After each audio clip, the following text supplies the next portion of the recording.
Halo, Assalamualaikum warahmatullahi wabarakatuh. Selamat pagi, selamat siang, dan selamat malam Bapak dan Ibu guru hebat. Salam dan bahagia. Senang sekali pada kesempatan hari ini saya Edi Prianto, calon guru penggerak angkatan ke-7 Kabupaten Kota Baru, dapat hadir menjumpai Anda dalam kanal YouTube ini untuk menyampaikan hasil refleksi berdasarkan wawancara yang sudah saya lakukan dengan 3 kepala sekolah yang ada di lingkungan saya mengajar untuk mengetahui bagaimana mereka melakukan pengambilan keputusan selama ini. Nah, pada video kali ini saya akan menyampaikan hasil analisis atau hasil refleksi saya berdasarkan hasil wawancara tersebut. Baiklah Bapak dan Ibu guru hebat, langsung saja kita mulai sesi refleksi kali ini.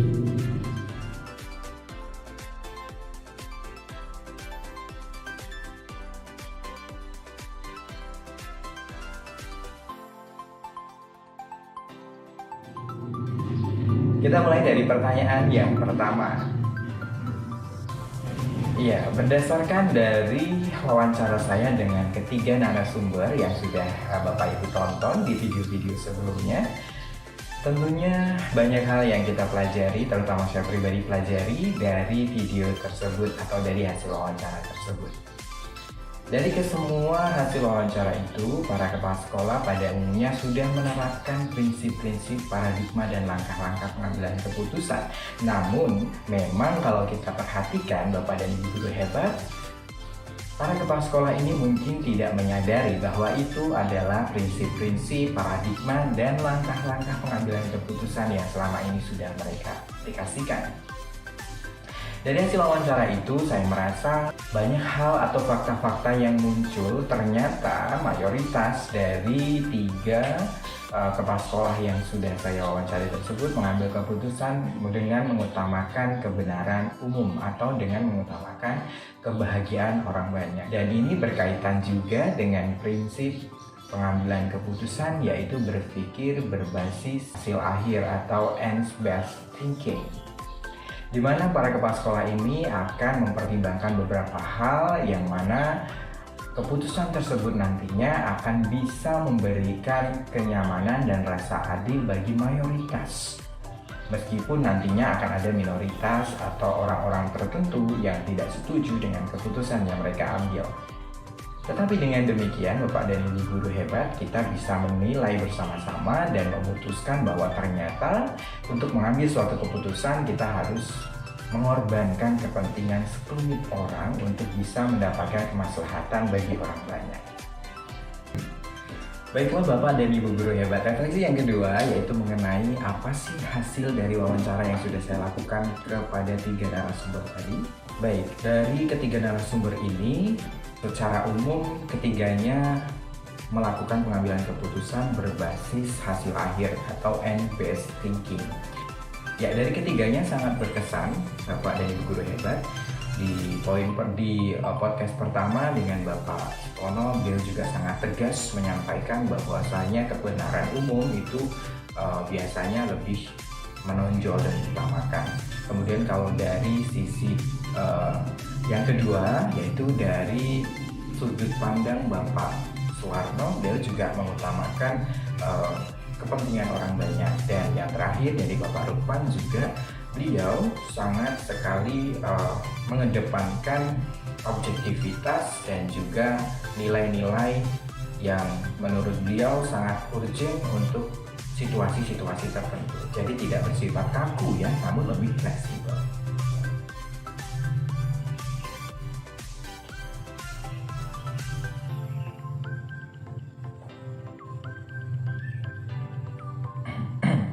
Baiklah, terkait dengan resolusi atau rencana ke depan para pimpinan ini tadi, Bapak dan Ibu guru hebat, rata-rata mereka lebih kepada mengambil pelajaran dari setiap kasus agar dapat melakukan pengambilan keputusan yang lebih baik lagi pada kesempatan-kesempatan berikutnya pada kasus-kasus dilema etika lainnya. Seperti itu. Karena memang kasus-kasus dilema etika ini tentu sangat-sangatlah menguras energi dan kemampuan berpikir seseorang, di mana kepentingan yang sama-sama baik, namun salah satu harus dikesampingkan demi kebaikan dan keefektifan daripada keputusan yang diambil ini. Pakai. Kemudian yang kedua, itu kan ada kebenaran umum, ada kebenaran pribadi. Betul. Kan yang namanya kebenaran itu kan ada dua ya, kebenaran pribadi dan kebenaran umum. Pribadi itu ya benar menurut saya, belum tentu benar menurut orang lain. Yang saya pakai adalah kebenaran umum. Benar itu. Baik, terima kasih Pak. Jadi selama ini yang Bapak dari pengalaman Bapak mengambil keputusan terkait dilema etika selama ini, adakah pembelajaran yang Bapak petik kira-kira nih Pak? Maksud saya pembelajaran secara pribadi Bapak untuk kedepannya dalam pengambilan keputusan di kasus-kasus yang serupa seperti itu Pak. Pengalaman atau pembelajaran yang saya ambil dari kasus dilema etika, pelajaran yang bisa saya ambil di dalam satu pengambil keputusan terkait khususnya adalah mengenai dilema etika itu adalah mengambil pembelajaran dari tim saya sendiri. Terkadang yang saya anggap ya ternyata lebih baik di dalam cara berpikirnya, pengambil keputusannya, yang itu bisa saya kolaborasikan dengan apa yang menjadi kekurangan saya. Nah, jadi biasanya di situ sih Pak, saya banyak ambil pelajarannya dari pemikiran cemerlang yang ternyata itu diambil dari yang selama ini statusnya adalah orang menjadi bawahan saya kan. Begitu. Kira-kira adakah pengalaman yang bisa Bapak petik mungkin dari kejadian-kejadian itu Pak, kalau saya boleh tahu? Baik Pak, alhamdulillah ya untuk selama ini mungkin salah bisa terselesaikan solusi yang maksudnya ini pengalaman baik saya untuk kedepannya supaya bisa menyelesaikan dengan baik apapun masalahnya itu. Kemudian mungkin selama ini juga banyak hal-hal yang belum saya pelajari atau mungkin belum saya dapatkan, mungkin masih bisa belajar kepada teman-teman yang lain. Baik. Dan mungkin kasusnya lebih kompleks lagi supaya nanti seandainya saya menemui kasus yang sama, saya bisa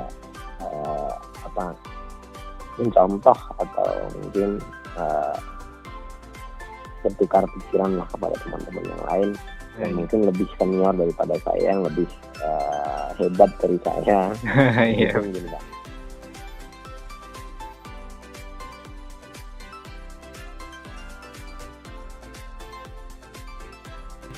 Baiklah Bapak dan Ibu guru hebat, apabila dipertanyakan mengenai pelajaran bagi diri saya untuk menentukan rencana tindak lanjut saya ke depannya untuk mengambil keputusan pada kasus-kasus dilema etika ini dan merujuk pada hasil wawancara dan belajar serta nasihat yang diberikan oleh ketiga narasumber saya tadi, tentu saya akan pertama memperhatikan betul-betul.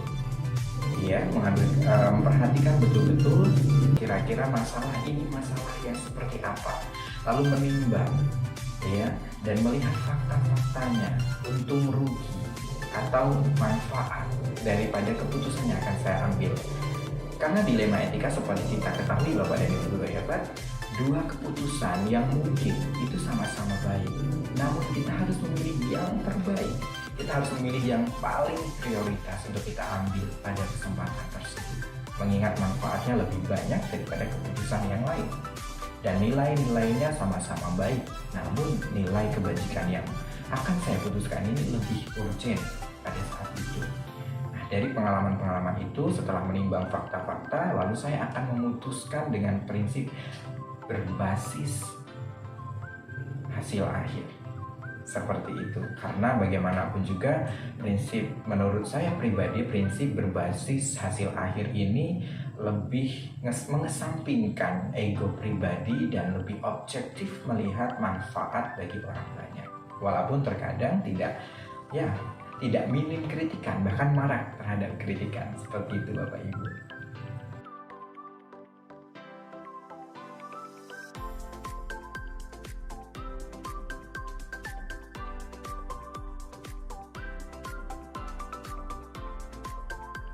Baiklah Bapak dan Ibu guru hebat, terkait dengan refleksi saya pada video refleksi kali ini, tentu saya sudah mengusahakan yang terbaik untuk bisa menghasilkan video refleksi dari praktek wawancara, hasil wawancara pengambilan keputusan ini.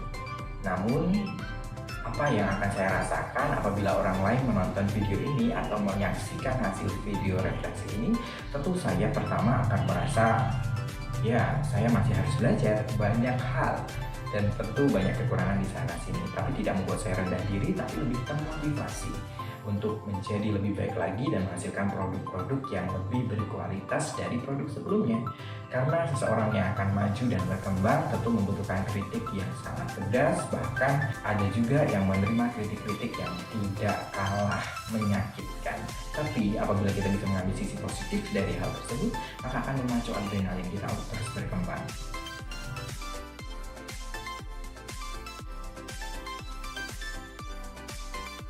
Baiklah Bapak dan Ibu guru hebat, sebelum saya memproduksi video refleksi ini dan melakukan wawancara dengan 3 narasumber yang tadi sudah saya sebutkan di atas, tentu saya sudah melakukan uji coba dengan rekan sejawat atau dengan diri saya sendiri ketika melakukan wawancara, berapa durasi yang efektif dan tidak terlalu panjang bagi seorang penanya kepada narasumbernya. Namun kembali lagi, terkadang rencana ada yang tidak sesuai dengan harapan kita saat direalisasikan.